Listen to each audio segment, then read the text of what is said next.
কোষ্ঠকাঠিন্য, বুক জ্বালাপোড়া, পাইলস বা মল দ্বারা জ্বালাপোড়া, ভালো ঘুম হচ্ছে না, প্রেশার কন্ট্রোলে নেই, ঠিকমতো টয়লেট হচ্ছে না, 30-40 মিনিট বসে থেকেও আপনার টয়লেট ক্লিয়ার হচ্ছে না, আবার কেউ কেউ খুব জোরে চাপ প্রয়োগ করার কারণে মলদ্বার ফেটে যাচ্ছে এবং মলদ্বারের চারদিকে ফুলে যাচ্ছে। এইখান থেকে ধীরে ধীরে কিন্তু মানে আমাদের পাইলসের যে প্রথম স্টেজ সেটা কিন্তু ওইখান থেকে শুরু হয়, কোষ্ঠকাঠিন্য থেকে। কোষ্ঠকাঠিন্য হয় হচ্ছে অতিরিক্ত তেলে পোড়া খাবার, তেলে ভাজা খাবার, মশলা জাতীয় খাবার, অনিয়মিত খাবার খাওয়া, এই বিভিন্ন কারণে আমাদের কোষ্ঠকাঠিন্যটা হচ্ছে। এরপরে junk food, fast food, process food, এই জিনিসগুলো আমরা অহরহ খাচ্ছি সারাদিন। যারা এই অভ্যাসটা আছে তাদের কোষ্ঠকাঠিন্য হচ্ছে। কোষ্ঠকাঠিন্য যে হচ্ছে, যদি একটা এক্সাম্পল দেই, সেটি হচ্ছে যে আমরা যখন ভাজা পোড়া কোনো খাবার খাচ্ছি, যে হাত দিয়ে খাবারটা খাচ্ছি,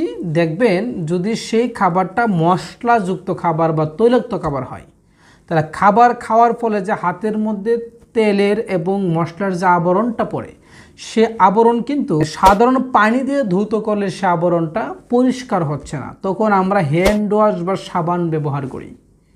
ঠিক একই খাবার যখন আমরা খাচ্ছি, আমাদের পাকস্থলী থেকে এই খাবারটা জমা হচ্ছে, পাকস্থলী যে অপরিষ্কার হয়, সেটা পরিষ্কারের জন্য ডাক্তার বা অন্য যে বড় এক্সপার্টরা আছেন তারা আমাদেরকে পরামর্শ দেন আমরা যেন সবসময় আঁশযুক্ত খাবার খাই। যেমন আঁশযুক্ত খাবার হচ্ছে ঢেঁড়স, ডাঁটা, শাকসবজি, প্রত্যেকটি খাবারে প্রসেস ফুড হওয়ার কারণে আমরা ধীরে ধীরে এই কোষ্ঠকাঠিন্যের দিকে ধাবিত হচ্ছি। সেখান থেকে গ্যাস্ট্রিক, আলসার, বুক জ্বালাপোড়া, টক ডেকু, এরপরে সঠিকভাবে ঘুম না হওয়া, প্রেশার হওয়া, হার্টে প্রবলেম হওয়া, কোলেস্ট্রল হওয়া, চর্বি বেড়ে যাওয়া, ওজন বেড়ে যাওয়া, নানা রকম সমস্যা সৃষ্টি হয়েছে পাকস্থলী থেকে। বলা হচ্ছে দেহের 90% রোগের উৎস হচ্ছে সেই পেট বা পাকস্থলী।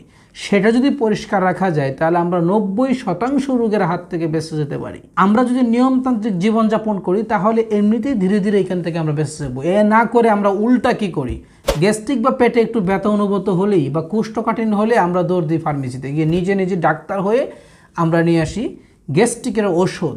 আর এই গ্যাস্ট্রিকের ওষুধ যদি প্রতিনিয়ত আপনি খাওয়ার অভ্যাস করে ফেলেন, তাহলে একটা সময় কিডনি ড্যামেজ হওয়া থেকে শুরু করে আপনার হাড় ক্ষয়, এরপরে হার্টের প্রবলেম থেকে শুরু করে অনেক মরণবিধি রোগ পর্যন্ত হতে পারে, যেটা কিছুদিন আগে একাধিক টেলিভিশন রিপোর্টে সেটা প্রকাশিত হয়। বাংলাদেশের সুনামধন্য ডাক্তারগণ সেটা বলেছেন। যত ক্যান্সার রোগী আছে এর মধ্যে 14তম স্থানে আছে গ্যাস্ট্রিক থেকে হওয়া রোগীদের তালিকার মধ্যে।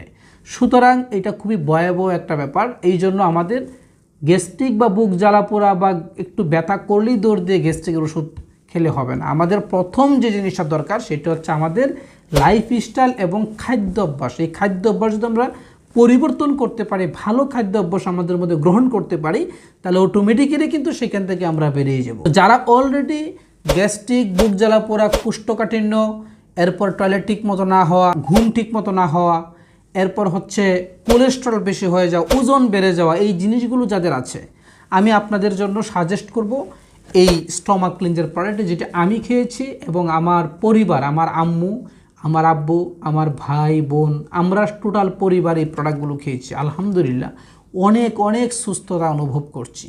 ডাক্তারের কাছে আর যাওয়ার প্রয়োজনে মনে করছি না, কারণ একজন সুস্থ মানুষ তো ডাক্তারের কাছে যাওয়ার দরকার নেই।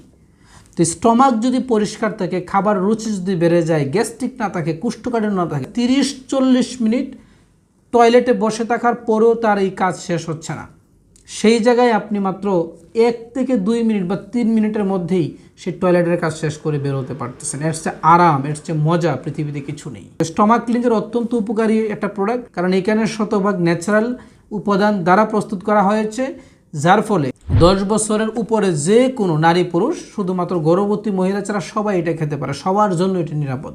এই প্রোডাক্টটি অর্ডার করার জন্য নিচে দেওয়া সেন্ড মেসেজ বা অর্ডার নাও বাটনে ক্লিক করুন। আপনার নাম, ঠিকানা এবং মোবাইল ফোন নাম্বার দিয়ে অর্ডার কনফার্ম করলে 24 থেকে 72 ঘন্টার মধ্যে প্রোডাক্ট চলে যাবে আপনার ঠিকানায়। খুব সুন্দরভাবে আমরা প্রোডাক্টটা এইভাবে প্যাকেজিং করে দেই, আপনি প্রোডাক্টটা হাতে পাবেন, এরপর ডেলিভারি ম্যানের কাছে মূল্য পরিশোধ করবেন। সুতরাং এখানে কোনো ভয় নাই, আগে অগ্রিম কোনো টাকা দিতে হবে না, পণ্য হাতে পাওয়ার পরে টাকা দেবেন। ধন্যবাদ, আসসালামু আলাইকুম।